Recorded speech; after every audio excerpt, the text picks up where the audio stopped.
তো আজকে করে নেব কলকাতা স্টাইলে চিকেন বিরিয়ানি, একদম ঘরোয়া পদ্ধতিতে। কিভাবে খুব সহজে করে নিচ্ছি চলুন বলে দিই। প্রথমে চিকেনের কিছু লেগ পিস নিয়ে নিয়েছি, আপনারা এরকম চিকেনের পিসেসও নিয়ে নিতে পারেন। তো এই চিকেনের লেগ পিসগুলো একটু বড় সাইজের ছিল, তাই আমি একটু কেটে নিচ্ছি, তো আপনারাও এভাবে কেটে নিতে পারেন। তো লবণ হলুদ দিয়ে কিছুক্ষণ রেস্টে রেখে দেওয়ার পর কড়াইয়ে সরষের তেল দিয়ে দিয়েছি। যখন গরম হয়ে গেল তেলটা, তারপরে একটা একটা করে চিকেনের লেগ পিসগুলো কিছুক্ষণ এটাকে ভেজে নেব। এখানে নিয়ে নিচ্ছি দাওয়াতের বিরিয়ানি রাইস।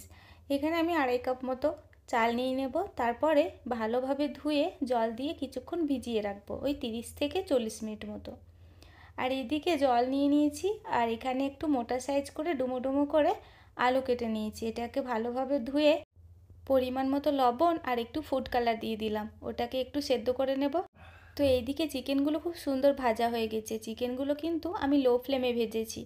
তারপরে এখানে দেখুন ভাতের জন্য জল, গোটা মশলা আর রিফাইন্ড অয়েল দিয়ে দিয়েছি, গোটা জিরে, পাতিলেবু আর দিয়ে দিলাম তেজপাতা। আপনারা কিন্তু আপনাদের কাছে জয়িত্রী, জাবিত্রী এগুলো থাকলে দিয়ে দেবেন। আমি যেহেতু হঠাৎই বিরিয়ানি করেছিলাম সেদিনকে, তো আমার কাছে অ্যাভেলেবেল ছিল না। তো জলটা যখন খুব ভালোভাবে ফুটে উঠবে তখন ওই ভিজিয়ে রাখা চালগুলো দিয়ে দিলাম, আর চিনি আর লবণটা বেশি দিয়ে দিলে কোনো ব্যাপার নেই, ভাতে কখনোই বেশি লবণ হবে না, যতটা দরকার ততটাই হবে। তো এখানে আমি বেশি পরিমাণে তেল নিয়ে নিয়েছি। এখানে রিফাইন্ড অয়েল নিয়েছিলাম আর সামান্য একটু সরিষার তেল ছিল। তারপরে একদম পাতলা পাতলা করে পেঁয়াজগুলোকে কেটে আমি ভেজে নেব বেরেস্তার জন্য, আর কিছুটা এই ম্যারিনেশন লাগবে। তো এখানে ভেজে রাখা চিকেনগুলো নিয়ে নিয়েছি, বিরিয়ানি মশলা দিয়ে দিলাম, সামান্য পরিমাণ লবণ, হলুদ গুঁড়ো, তারপরে গোলমরিচ গুঁড়ো, চিকেন মশলা, এইগুলো সমস্ত কিছু দিয়ে দিলাম। আর এখানে বেরেস্তাটা হয়ে গেছে। এখানে কিছুটা বেরেস্তা তুলে নিয়েছি বিরিয়ানিতে দেওয়ার জন্য, আর কিছুটা পেস্ট করে নিলাম। তো পেস্ট করে নেওয়া বেরেস্তাটা দিয়ে দিলাম। তারপরে টক দইটাকে আমি না ফেটিয়ে মিক্সারে একবার গুঁড়িয়ে নিলাম, দিয়ে দিলাম। তারপরে আদা রসুন পেস্ট দিয়ে দিলাম। আর এখানে কাশ্মীরি লঙ্কা গুঁড়ো, ঝাল লঙ্কার গুঁড়ো, আর এটা হচ্ছে বেরেস্তার তেলটা, তো ওটাও কিছুটা দিয়ে দিলাম। আর এদিকে আলুটা 90% সেদ্ধ হয়ে গেছে। আর এদিকে চলুন ভাজা মশলা শেষ হয়ে গেছে, তাই ভাজা মশলাটা করে নিই। এখানে ধনে আর জিরে নিয়ে নিয়েছি, গোটা ধনে আর জিরেটাকে কিছুক্ষণ এটাকে ভেজে নেব। তারপরে আমি মিক্সার গ্রাইন্ডারে ঘুরিয়ে নেব। তো দেখুন মশলাটা হয়ে গেছে। এবার এখানে আমি ওই মশলাটাও দিয়ে দেবো। তো এখানে খুব ভালোভাবে এটাকে মাখিয়ে নিতে হবে। আর হ্যাঁ, বিরিয়ানি মশলাও এখানে দিয়ে দেবেন কিন্তু। তো মেখে নেওয়ার পর এখানে কাশ্মীরি লঙ্কা গুঁড়ো দিতে ভুলে গেছিলাম, তাই সেটা দিয়ে এটা কিছুক্ষণ রেস্টে রেখে দেবো। আর এদিকে 90% আলুটা সেদ্ধ করে নিয়েছিলাম, সেটা তেলে ভালোভাবে ভেজে নেব। এখানে 10% মতো ভেজে নিলেই পুরো 100% আলুটা ভালোভাবে সেদ্ধ হয়ে যাবে। তো এখানে আমি নিয়ে নিয়েছি একটা কড়াই, তাতে দিয়ে দিলাম ঘি দেওয়ার পর দিয়ে দিলাম ওই বেরেস্তার তেলটা কিছুটা। তারপরে গরম হয়ে যাওয়ার পর দিয়ে দিলাম ওই ম্যারিনেশন করা চিকেনগুলো যেহেতু ভেজেছিলাম অল্প ফ্লেমে, তাই অনেকটাই সেদ্ধ হয়ে গেছে। আর কিছুক্ষণ এটাকে ঢাকা দিয়ে নেড়ে চড়ে কষিয়ে এটাকে রান্না করে নেব। তো আপনারা যদি বিরিয়ানিতে বেশি তেল মশলা পছন্দ করেন, তাহলে কিন্তু তেল মশলার পরিমাণটা একটু বেশি বাড়িয়ে দেবেন। আর এখানে সামান্য একটু চিনি দিয়ে দিয়েছি। আর দেখুন চিকেন একদম রেডি। তো চলুন, এদিকে আমি গরম জল নিয়ে নিয়েছি, তারপরে দিয়ে দেব পাউডার দুধ। তো মিল্ক পাউডারটা দিয়ে দিলাম। আপনাদের কাছে যদি লিকুইড দুধ থাকে তাহলে খুবই ভালো, তাতেও একটু পাউডার দুধ মিক্স করে দেবেন। তারপরে এখানে ফুড কালার দিয়ে দিলাম। এবার দিয়ে দেবো রোজ ওয়াটার আর কেওড়ার জলটা আমি দিয়ে দেবো কিছুটা। আপনারা কিন্তু আপনাদের ইচ্ছে মতো কোয়ান্টিটি দিয়ে দেবেন, কারণ অনেকে বিরিয়ানিতে বেশি স্মেলটা পছন্দ করেন। এখানে আমি মিঠা আতর দিয়ে দিলাম, আর আপনাদের কাছে বিরিয়ানি এসেন্স থাকলে সেটাও দিয়ে দিতে পারেন।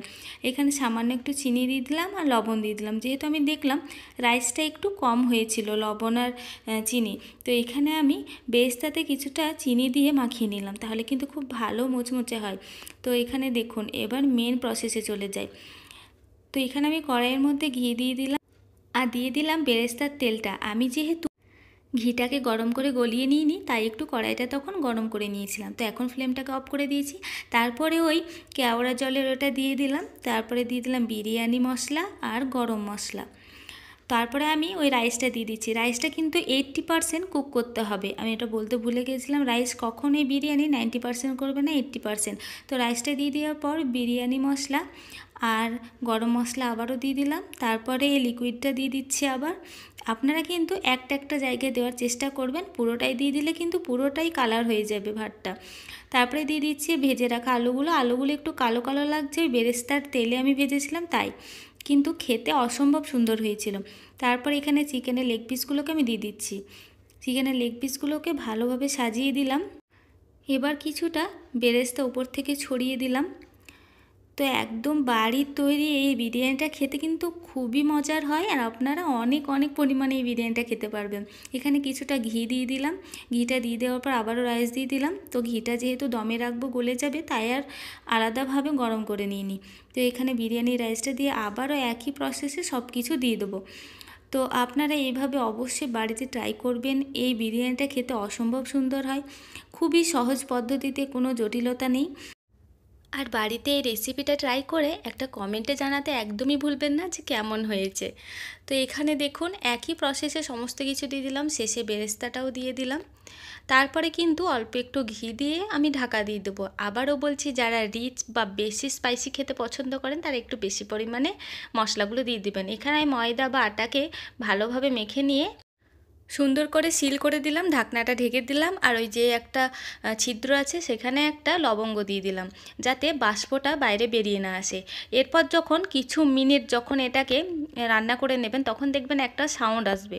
তখন কিন্তু আপনারা কোনো হাঁড়িতে বা কোনো পাত্রে জল দিয়ে জলটা গরম করার পর এই কড়াইটা বা যেই জিনিসে করবেন আপনারা বিরিয়ানিটা, সেটা চাপিয়ে দেবেন। তাহলে কিন্তু বিরিয়ানিটা নিচে লেগে যাবে না বা পুড়ে যাবে না। আর না হলে আপনারা নিচে তেজপাতা আগে দিয়ে তারপরে এই প্রসেসগুলো করে নেবেন। চিকেনটা ম্যারিনেশন করার সময় গরম মশলা গুঁড়োও দিয়েছিলাম। তো আমার এই ভিডিওটা কেমন লাগলো অবশ্যই শেষে জানাবেন। আর এখানে দেখুন আমি বেড়ে নিচ্ছি চিকেনটা। এটা কিন্তু আমার মায়ের হাতের একদম সিম্পল একটা চিকেন বিরিয়ানি রেসিপি, যেই বিরিয়ানিটা আপনারা অনেক পরিমাণে খেতে পারেন, একদম অরুচি ফিল আসবে না। তো দেখুন এখন আলুটা ভেঙে দেখাবো, আর চিকেনটাও কতটা সফট আর সুন্দর হয়েছে। তো ভিডিওটা ভালো লাগলে একটা শেয়ার করে দেবেন। ধন্যবাদ।